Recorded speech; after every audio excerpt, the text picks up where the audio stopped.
Hey, what's up, people? Chris Foles here.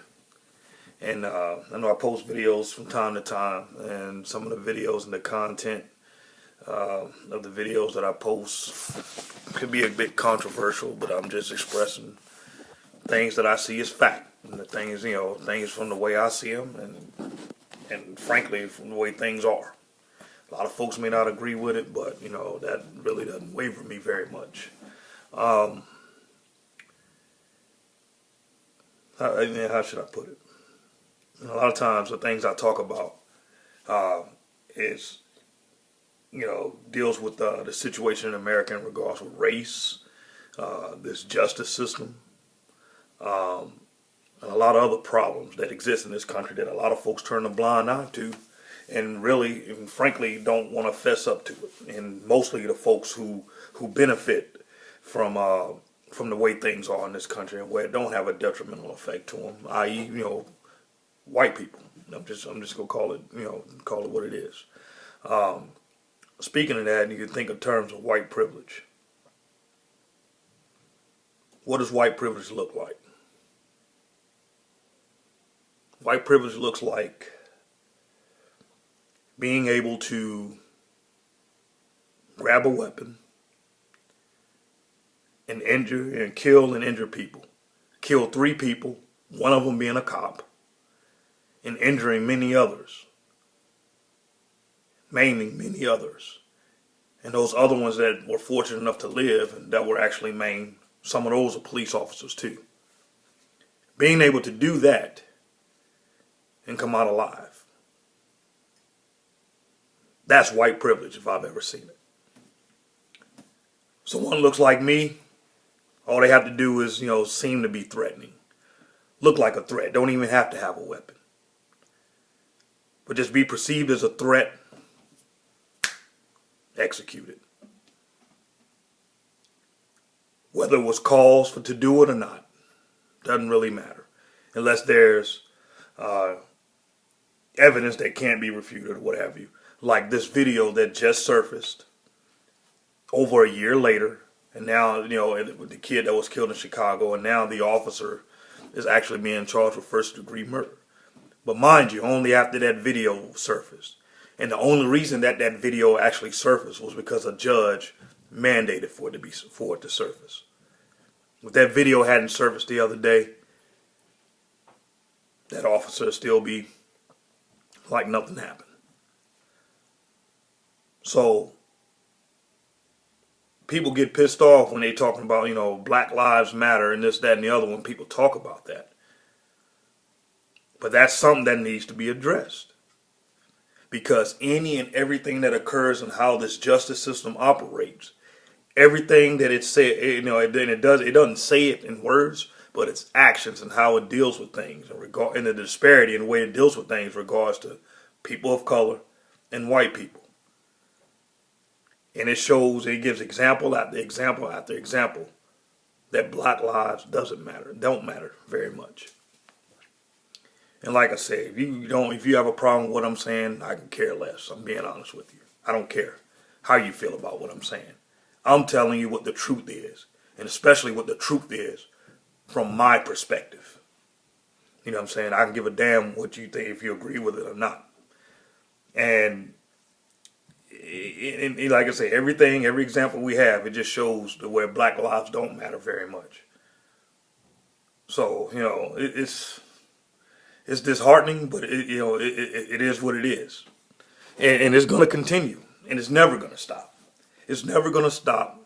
It's not going to even slow down. If it does, it'll be far into the future. And it's amazing. It'll be far into the future if it ever gets addressed. The only time that this thing, with this double standard justice system, and the way it treats people of color, the only way it'll actually get addressed is if people who are not negatively affected by this justice system, the way these police officers go about doing things, and I'm just calling it like it is, white people. The only way that it's going to change or begin to change is if white people are genuinely pissed off and genuinely upset with the way things are going. That's the only way it's going to change. And part two to that, a caveat of that is, they have to be genuinely pissed off and genuinely upset about it. They have to have some type of power and influence. And then they have to actively set the wheels in motion to try to do something or try to remedy or address this daggone double standard, screwed up justice system that seemed to be set up to eliminate people that look like me, regardless if they're law-abiding, just like I am, regardless if they are credible, just like I am, regardless if they are educated, just like I am, regardless if they're gainfully employed, just like I am, regardless if they are responsible and they take care of their responsibilities and their family, their wife, and their children, just like I do. Any and everything that I do goes against every negative stereotype that's associated with folks that look like me. But that don't mean jack crap if I get pulled over. That means shit if I get pulled over by some racist, bigot cop who pulls me over because they think that I'm somewhere that I shouldn't be. If that happens, my chances of making it home to my family, my wife and my daughters, to making it home to them alive, is substantial. It is slimmer in comparison. It's more slim in comparison, someone in that situation that don't look like me. And like I said, the only way it's going to end is if white folks are genuinely pissed off about the way, things are. And we are hell and gone away from that. Because most white folks won't even own up to the fact that the justice system is screwed up. They think it's fair because it don't affect them. They're fine. It's set up. Things are set up for them. They made the laws for themselves or whatever. And when those laws and things were made, we weren't, when those laws were made, we were property. It wasn't, that's basically the way it was. And of course, they amend different laws and things like in legislation and things like that as times change. But still, the justice system is unfair, it's screwed up. And the only way that it'll begin to change if some person that's not a person of color has some type of power, leverage, or influence, and they're genuinely pissed off with the way things are, and they actively participate and actively set the wheels in motion to change things. Think about it. Slavery didn't end because slaves were tired of being slaves. Slaves had no power. Slaves weren't even considered human. They were property. Slavery didn't end because slaves or black folks were tired of being slaves.